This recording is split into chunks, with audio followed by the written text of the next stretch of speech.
था वो था बंगाल का गवर्नर। बंगाल का गवर्नर हम लोग देखे कल। उसके बाद भारत का गवर्नर भी हम लोग देख रहे हैं। भारत के गवर्नर में हम लोग अंतिम जो छोड़े थे उसका नाम था लॉर्ड डफरिन।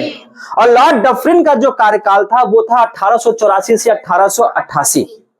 ठीक है, आज हम लोग इसमें देखने वाले हैं। आज के क्लास में भाई ठंडा बहुत ज्यादा है कि नहीं, तो गर्मी आ जाएगा। बस इस वीडियो को देखते रहना हम लोग कंटिन्यू। ठीक है भाई, जो भी देख रहे हैं, और आप लोग थोड़ा पॉजिटिव होकर बोलिएगा सब लोग। अभी जो हम लोग देखने वाले हैं भारत के गवर्नर में, उसमें पहला शख्स है उसका लॉर्ड लैंसडाउन, दूसरा है लॉर्ड कर्जन, तीसरा है लॉर्ड मिंटो द्वितीय, याद रखना। उसके बाद है लॉर्ड हार्डिंग, फिर है Lord Chelmsford, Lord Reading, Lord Irwin, Lord Willingdon, Lord Linlithgow, Lord Wavell, Lord Mountbatten. तो ये जो गवर्नर हैं इनके बारे में आज हम लोग कवर करने वाले हैं। ठीक है, तो चलिए स्टार्ट करते हैं। सबसे पहले तो हम लोग कल जो छोड़े थे अंतिम था लॉर्ड डफरिन, जिसका समय 1884 से 1888 था। उसके बाद बात करते हैं, वो आता है लॉर्ड लैंसडाउन। लॉर्ड लैंसडाउन का जो काल है वो है 1888 से 1894 तक। ठीक है, और इसके समय में क्या हुआ, इसके समय में एक रेखा खींची गई थी। ठीक है, किन दो देशों के बीच, तो भारत और अफगानिस्तान के बीच। याद रखना, ये रेखा जो है सन 1888 में खींचा गया था। तो रेखा का तात्पर्य यह है कि बॉर्डर लाइन। ठीक है ना, तो 1888 में डुरंड रेखा खींची गई थी भारत और अफगानिस्तान। वही अगर अभी के सापेक्ष में बात करते हैं, वर्तमान के सापेक्ष में, तो वो है कहां, पाकिस्तान और अफगानिस्तान। तो याद रखिएगा, डुरंड रेखा खींची गई है किन दो देशों के बीच, भारत और अफगानिस्तान। कब खींची गई थी, 1888। अभी वर्तमान में अफगानिस्तान और पाकिस्तान, क्योंकि उस समय में पाकिस्तान हमारे देश का ही क्या था, हिस्सा था। और उस समय जो भारत के गवर्नर जनरल थे उसका नाम क्या था, लॉर्ड लैंसडाउन। ठीक, उसके बाद आता है जनाब लॉर्ड कर्जन। लॉर्ड कर्जन का जो समय है वो 1899 से 1905 ईस्वी है। ठीक है, इसके समय में क्या हुआ था, तो सबसे पहला बात कर लेते हैं। यहाँ पे एक चीज छुटा हुआ है जिसको हम लोग जानते हैं, मुंडा विद्रोह। मुंडा विद्रोह 1899 में हुआ है। ठीक है ना, मुंडा विद्रोह। उसके बाद बात करते हैं बंगाल विभाजन। बंगाल विभाजन 16 अक्टूबर 1905 को हुआ। उस समय में भारत के गवर्नर जनरल कौन थे, लॉर्ड कर्जन। उसके बाद पुरातत्व विभाग की स्थापना की गई थी। कब की गई थी, 1904 में। उस समय में गवर्नर जनरल कौन थे, लॉर्ड कर्जन। उसके बाद भारतीय टंकन एवं पत्र मुद्रण अधिनियम की स्थापना की गई थी 1899 में। तो ये चीज जो है ये शुरू किया गया था किसके समय में, लॉर्ड कर्जन के समय में। बंगाल विभाजन VBI है, याद रखिएगा, बंगाल विभाजन VBI है कि बंगाल विभाजन के समय में भारत के गवर्नर जनरल कौन थे, तो लॉर्ड कर्जन। क्लियर है। उसके बाद आते हैं हम लोग लॉर्ड मिंटो के पास। लॉर्ड मिंटो द्वितीय। लॉर्ड मिंटो द्वितीय का जो कार्यकाल है 1905 से 1910, याद रखना, 1905 से 1910 में। अब इनके द्वारा क्या हुआ था, आइए देखते हैं। 1909 में, चूंकि जब हम लोग ये चीज पढ़ रहे थे इसमें बहुत कुछ ऐसा है कि आपको छूटा हुआ होगा। आपको याद होगा कि 1905 के बाद 1907 में यहाँ पे आप कांग्रेस का विभाजन भी हुआ है ना। उसके बाद मुस्लिम लीग की स्थापना की गई है, फिर निर्वाचन की मांग की गई थी। क्लियर है, तो वो सब हम लोग चलेंगे कहाँ, जब हम लोग पढ़ने वाले हैं स्वतंत्रता आंदोलन ना, उसमें हम लोग उसको कवर कर लेंगे। ठीक है, तो लॉर्ड मिंटो द्वितीय का जो समय है 1905 से 1910 के बीच में। सबसे पहला मिंटो मार्ले सुधार 1909 में, मिंटो मार्ले सुधार। इसमें क्या हुआ था, हम लोग की मांग किया गया था क्या चीज का, मुसलमानों को निर्वाचन का मांग किया गया था। उसके बाद मुस्लिम लीग की स्थापना 1906 में। ठीक, यानी कि पहले मुस्लिम लीग की स्थापना हो चुकी थी, उसके बाद मिंटो मार्ले सुधार आया था 1909 में। अब 1907 में कांग्रेस का विभाजन, ये हुआ था कहां, सूरत में। कब हुआ था, 1907 में।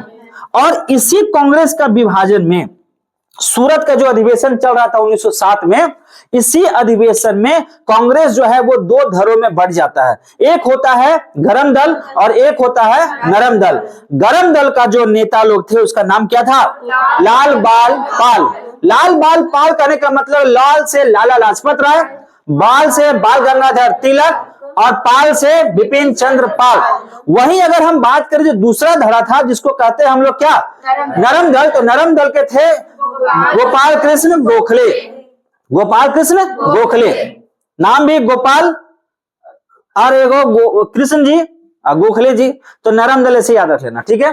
तो विभाजन हो गया भैया लॉर्ड मिंटो द्वितीय के समय में। तो याद रखना अगर कोई तुमसे पूछ दे कि कांग्रेस का विभाजन 1907 में हुआ तो कहां हुआ, सूरत में। अगर कोई तुमसे पूछ दे कि सूरत कब कांग्रेस का विभाजन हुआ तो 1907 में। उस समय भारत के गवर्नर जनरल कौन थे, तो लॉर्ड मिंटो द्वितीय।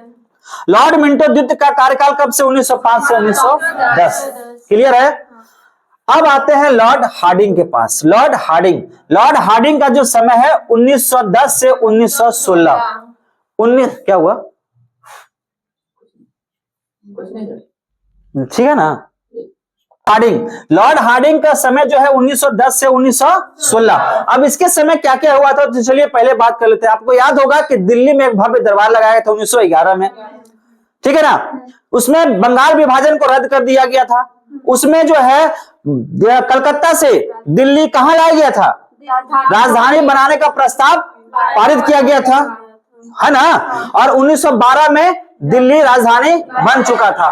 तो ये सब जो समय हुआ वो लॉर्ड हार्डिंग के समय में हुआ। और भी बहुत कुछ हुआ, आइए चर्चा करते हैं। तो सबसे पहले दिल्ली में भव्य दरबार लगाया गया सन 1911 में, भव्य दरबार। और उस दरबार में बंगाल विभाजन को रद्द कर दिया गया। उस दरबार में क्या किया गया, देखो रद्द कर दिया गया, बंगाल विभाजन को 1911 में रद्द कर दिया गया। उसके बाद भारत का राजधानी दिल्ली बनाने की घोषणा की गई।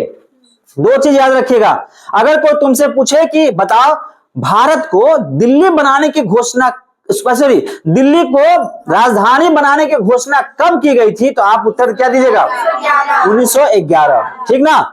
घोषणा और बनाया गया उसमें अंतर है। घोषणा 1911 में, अब बनाया गया कब, 1912 में। याद रखना घोषणा की गई तो उस समय में कौन था गवर्नर जनरल, लॉर्ड हार्डिंग था। उसके बाद 1912 में राजधानी बना दिया गया। क्लियर है, 1912 में राजधानी बना दिया गया। उसके बाद आप तिलक, बाल गंगाधर तिलक और एनी बेसेंट के द्वारा, बाल गंगाधर तिलक के द्वारा होम रूल लीग की स्थापना की गई थी 1916 में। और इसी बीच में अगर हम बात कर ले तो अगर स्वतंत्रता आंदोलन से संबंधित बात करें तो आपको पता होना चाहिए कि 13-14 में कोमागाता मारू हुआ था ना। खैर, उसके बाद लॉर्ड हार्डिंग जो था उसने बनारस विश्वविद्यालय की स्थापना किया था 1916 में। बनारस विश्वविद्यालय की स्थापना कब किया था, 1916 में। तो लॉर्ड हार्डिंग के द्वारा, ध्यान से सुनिएगा, पहला दिल्ली में भव्य दरबार लाया गया 1911 में, बंगाल विभाजन किया गया, रद्द किया गया 1911 में, भारत की राजधानी दिल्ली बनाई गई 1912 में और घोषणा किया गया 1911 में, तिलक और एनी बेसेंट के द्वारा होम रूल की स्थापना 1916 में और बनारस विश्वविद्यालय की स्थापना 1916 में। क्लियर है।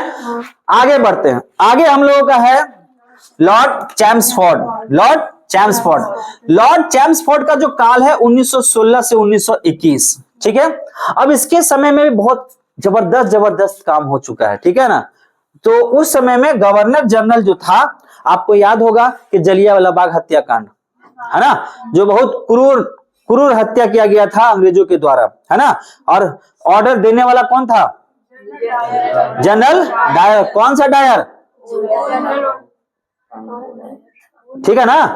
तो इसमें आइए बात करते हैं हम लोग। चलिए, लॉर्ड चैम्सफोर्ड 1916 से 1921। इसके समय में क्या हुआ कि रॉलेट एक्ट अधिनियम 1919 लाया गया, ठीक। रॉलेट एक्ट अधिनियम 1919 लाया गया। अब ये रॉलेट एक्ट अधिनियम क्या था, ये इतना खराब एक्ट था कि इस एक्ट में यह कहा गया था कि किसी भी प्रकार का अगर संदेह होता है किसी के ऊपर तो आप उसको डायरेक्ट क्या कर सकते हैं, अरेस्ट कर सकते हैं, डायरेक्ट बिना कुछ बोले। और उसके बाद वो जो व्यक्ति अरेस्ट हुआ वह व्यक्ति ना अपील ना दलील और ना वकील रख सकता था। ठीक है, ये इतना खराब एक्ट था। तो रॉलेट एक्ट अधिनियम 1919 लाया गया, किसके समय में? लॉर्ड चेम्सफोर्ड के समय में। उसके बाद जलियांवाला बाग हत्याकांड हुआ 1919 में, जिसमें बहुत हजारों लोग जो है उसमें मारे गए थे, लेकिन सरकारी आंकड़ा बहुत कम दिखाता है, याद रखिएगा। कहीं भी कुछ भी हो, सरकारी आंकड़ा क्या करता है? कम पेश करता है, लेकिन बहुत सारे लोग, बहुत सारे बच्चे वहां पे मारे गए थे। जनरल डायर के द्वारा वहां पे गोली चलाने का आदेश दिया गया था। उसके बाद बात करेंगे तो खिलाफत आंदोलन हुआ था 1919 में ही। ठीक, और खिलाफत आंदोलन जो किया था वो किसके द्वारा? शौकत अली और मोहम्मद अली जिन्ना के द्वारा किया गया था, जिसका समर्थन गांधी जी भी किए थे। ठीक है, 1919 में। अब आता है असहयोग आंदोलन। असहयोग आंदोलन जो है वह 1920 में किया गया था, किसके द्वारा? महात्मा गांधी के द्वारा। ठीक है, तो इस समय में कौन है गवर्नर जनरल? Lord Chelmsford. उसके बाद पूना में महिला विश्वविद्यालय की स्थापना 1916 में करवाई गई थी, क्लियर है। और उसके बाद एक आता है पैक्ट, जो है लखनऊ पैक्ट, जिसमें कांग्रेस और मुस्लिम लीग के द्वारा समझौता हुआ था, वह 1916 में हुआ था। ठीक, तो ये आपका हो गया लॉर्ड चेम्सफोर्ड। अब आते हैं लॉर्ड रीडिंग के पास। लॉर्ड रीडिंग के बारे में जान लीजिए कि इसका जो समय है ये 1921 से 1926 तक है। 1921 से 1926 तक है। अब इसमें क्या हुआ? तो एक विद्रोह हुआ था जिसको कहते हैं हम लोग मोपला विद्रोह, याद रखिएगा, VVI है ये, मोपला विद्रोह, जो केरल में हुआ था 1921 ईस्वी में। उसके बाद विश्व भारती विश्वविद्यालय 1922 जो स्टार्ट किया गया था कोलकाता में। और सबसे एक कांड आप लोगों को याद होगा, जो काकोरी कांड हुआ था, जो ट्रेन को लूटा गया था, है ना। तो वो काकोरी कांड 1925 में लॉर्ड रीडिंग के समय में ही हुआ था। साथ में चोरी चौरा कांड, और इसी कांड के बाद महात्मा गांधी जो है असहयोग आंदोलन जो 1920 में स्टार्ट किए थे, ये असहयोग आंदोलन को क्या किया? समाप्त कर दिया। तो ये चोरा चोरी कांड में हुआ क्या था? तो ये पुलिस थाना को आग लगा दिया गया था, जिसमें 22 पुलिस कर्मचारी जो है जल के मर गए थे। और इसी से खफा होकर महात्मा गांधी जो है ये आंदोलन को क्या किया? अक्सर। उसके बाद याद रखिएगा, स्वराज पार्टी की स्थापना की गई थी चित्तरंजन दास और मोतीलाल नेहरू के द्वारा 1923 में। 1923 में, क्लियर है। तो ये भी, ये लॉर्ड रीडिंग, ठीक है, लॉर्ड चेम्सफोर्ड, लॉर्ड हार्डिंग, ये सबको आपको याद रखना है, ठीक है ना। लॉर्ड मिंटो, ठीक है। आगे बढ़ते हैं, लॉर्ड इरविन। लॉर्ड इरविन का जो समय है 1926 से 1931, इसमें क्या हुआ है? तो साइमन कमीशन 3 फरवरी 1928 को भारत आता है। साइमन कमीशन 3 फरवरी 1928 को भारत आता है। और आपको पता होना चाहिए कि इसी साइमन कमीशन का विरोध करते हुए लाला लाजपत राय जी का क्या हो गया? मृत्यु हो जाती है, ठीक है। और उन्होंने जाते जाते एक वाक्य कह दिया, एक स्लोगन दे चले गए कि मेरे माथे पे लाठी का एक एक प्रहार अंग्रेजों की कील की ताबूत साबित होगी, है ना, यही बोले थे ना। उसके बाद सविनय अवज्ञा आंदोलन 12 मार्च 1930 में, सविनय अवज्ञा आंदोलन 12 मार्च 1930 में। साथ ही साथ पहला गोलमेज सम्मेलन सन 1930 में हुआ था लॉर्ड इरविन के समय में। दूसरा और अंतिम क्या है? गांधी इरविन का समझौता 1931 में, ठीक है, गांधी इरविन का समझौता 1931 में। अब आते हैं लॉर्ड विलिंगटन। लॉर्ड विलिंगटन का जो समय है वो 1931 से 1936 है, 1931-1936 है। जहां पे क्या क्या होता है आइए देखते हैं। गांधी अंबेडकर समझौता, गांधी जी और अंबेडकर के बीच में क्या हुआ? समझौता। उसके बाद सांप्रदायिक पंचाट, याद रखिएगा VVI, सांप्रदायिक पंचाट की घोषणा 1932 में।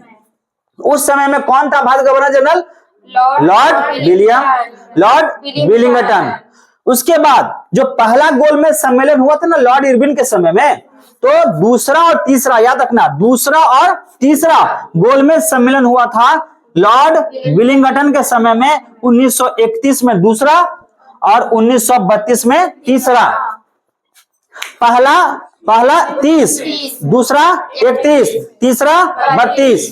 पहला गोलमेज सम्मेलन 30, दूसरा 31, तीसरा 32। ठीक है, आगे बढ़ते हैं। उसके बाद गवर्नमेंट ऑफ इंडिया एक्ट 1935 पास किया गया था इसी के समय में, यानी कि लॉर्ड विलिंगटन के समय।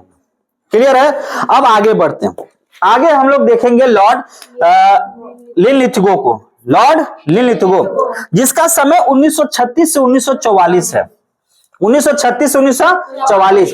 अब इसके समय में क्या हुआ, तो भाई सुभाष चंद्र बोस जी का नाम सुने हैं ना आप लोग। सुभाष चंद्र बोस जी के द्वारा फॉरवर्ड ब्लॉक की स्थापना की गई 1939 में। 1939 में। उसके बाद क्रिप्स मिशन 1942 में आया। फिर भारत छोड़ो आंदोलन 1942 में आया। 42 में किया गया, किनके द्वारा? याद रखना, महात्मा गांधी के द्वारा भारत छोड़ो आंदोलन स्टार्ट किया था 1942 में। उसके बाद 8 अगस्त 1940 को अगस्त प्रस्ताव, वो भी लॉर्ड लिनलिथगो के समय में ही किया गया था। तो अगस्त प्रस्ताव 1940, भारत छोड़ो आंदोलन 1942, क्रिप्स मिशन 1942, फॉरवर्ड ब्लॉक की स्थापना 1939 लॉर्ड लिनलिथगो के समय में ही हुआ था। ठीक है, आगे बढ़ते हैं।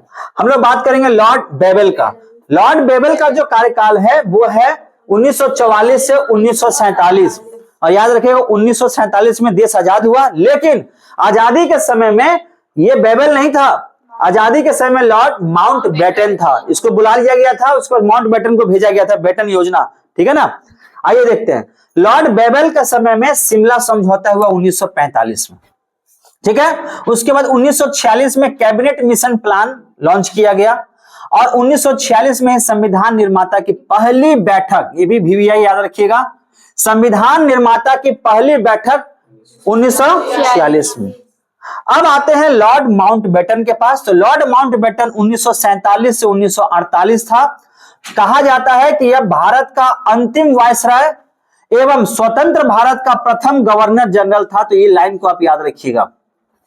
ठीक, भारत का अंतिम वायसराय कौन? Lord Mountbatten. और भारत का प्रथम गवर्नर जनरल कौन? Lord Mountbatten. क्लियर है? 1947 से 1948 के बीच में था। और 4 जुलाई 1947 को भारत और पाकिस्तान विभाजन की घोषणा की गई थी। 4 जुलाई 1947 को भारत और पाकिस्तान विभाजन की घोषणा की गई थी और 15 अगस्त 1947 को भारत क्या हुआ? आजाद हो गया। ठीक है, और ये कुछ पॉइंट है, इसको सुन लीजिए कि सी राजगोपालाचारी जून 1948 ईस्वी से लेकर 1950 ईस्वी तक स्वतंत्र भारत का प्रथम भारतीय एवं अंतिम गवर्नर जनरल रहे थे। ठीक है, तो ये आपका पूरा स्टोरी है। अच्छा लगा? Yes sir. मजा आया? Yes sir. तो कल आगे कुछ नया टॉपिक के साथ। ठीक है।